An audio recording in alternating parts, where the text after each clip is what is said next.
Hatchet by Gary Polson. Chapter 9.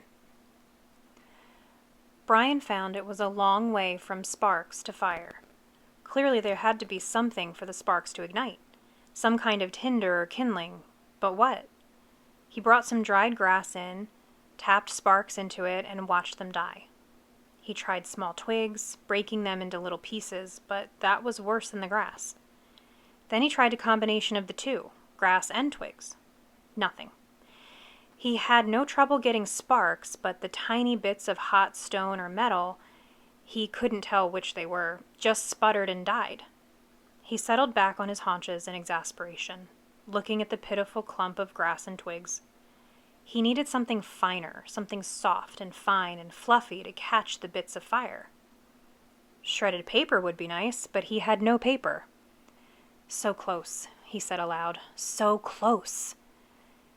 He put the hatchet back in his belt and went out of the shelter, limping on his sore leg. There had to be something. Had to be. Man had made fire. There had been fire for thousands, millions of years. There had to be a way. He dug in his pockets and found the $20 bill in his wallet. Paper. Worthless paper out here, but if he could get a fire going... He ripped the 20 into tiny pieces, made a pile of pieces, and hit sparks into them. Nothing happened. They just wouldn't take the sparks. But there had to be a way, some way to do it. Not 20 feet to his right, leaning out over the water, were birches, and he stood looking at them for a full half-minute before they registered on his mind. They were a beautiful white with bark like clean, slightly speckled paper. Paper. He moved to the trees. Where the bark was peeling from the trunks, it lifted in tiny tendrils, almost fluffs. Brian plucked some of them loose, rolled them in his fingers.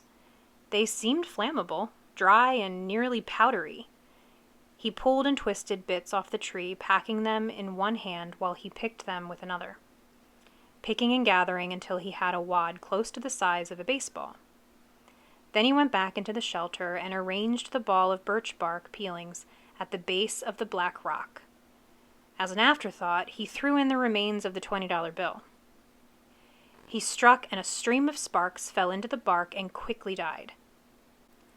But this time, one spark fell on one small hair of dry bark, almost a thread of bark, and seemed to glow a bit brighter before it died. The material had to be finer. There had to be a soft and incredibly fine nest for the sparks. I must make a home for the sparks, he thought. A perfect home, or they won't stay. They won't make fire. He started ripping the bark, using his fingernails at first, and when that didn't work, he used the sharp edge of the hatchet, cutting the bark in thin slivers, hair so fine they were almost not there. It was painstaking work, slow work, and he stayed with it for over 2 hours. Twice he stopped for a handful of berries, and once to go to the lake for a drink. Then back to work, the sun on his back, until at last he had a ball of fluff as big as a grapefruit. Dry birch bark fluff. He positioned his spark nest, as he thought of it, at the base of the rock, used his thumb to make a small depression in the middle, and slammed the back of the hatchet down across the black rock. A cloud of sparks rained down, most of them missing the nest, but some, perhaps 30 or so, hitting in the depression, and of those 6 or 7, found fuel and grew.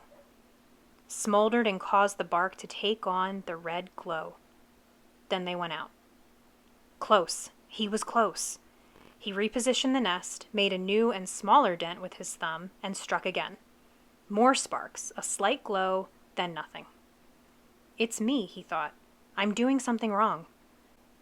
I do not know this. A cave dweller would have had a fire by now. A Cro-Magnon man would have had a fire by now. But I don't know this. I don't know how to make a fire. Maybe not enough sparks. He settled the nest in place once more and hit the rock with a series of blows as fast as he could. The sparks poured like a golden waterfall. At first they seemed to take. There were many sparks that found life and took briefly, but they all died. Starved. He leaned back. They are like me. They are starving. It wasn't quantity. There were plenty of sparks, but they needed more. I would kill, he thought suddenly, for a book of matches. Just one book, just one match, I would kill. What makes fire? He thought back to school, to all those science classes. Had he ever learned what made a fire? Did a teacher ever stand up there and say, "This is what makes a fire"? He shook his head, tried to focus his thoughts. What did it take? You have to have fuel, he thought, and he had that. The bark was fuel. Oxygen. There had to be air. He needed to add air. He had to fan on it, blow on it. He made the nest ready again, held the hatchet backward, tensed, and struck 4 quick blows. Sparks came down and he leaned forward as fast as he could and blew. Too hard. There was a bright, almost intense glow, then it was gone. He had blown it out. Another set of strikes, more sparks. He leaned and blew, but gently this time, holding back and aiming the stream of air from his mouth to hit the brightest spot. 5 or 6 sparks had fallen in a tight mass of bark hair, and Brian centered his efforts there. The sparks grew with his gentle breath. The red glow moved from the sparks themselves into the bark, moved and grew and became worms, glowing red worms that crawled up the bark hairs and caught other threads of bark and grew until there was a pocket of red as big as a quarter, a glowing red coal of heat. And when he ran out of breath and paused to inhale, the red ball suddenly burst into flame. "Fire!" he yelled. "I've got fire! I've got it! I've got it! I've got it!" But the flames were thick and oily and burning fast, consuming the ball of bark as fast as if it were gasoline. He had to feed the flames, keep them going. Working as fast as he could, he carefully placed the dried grass and wood pieces he had tried at first on top of the bark, and was gratified to see them take. But they would go fast. He needed more and more. He could not let the flames go out. He ran from the shelter to the pines and started breaking off the low, dead, small limbs.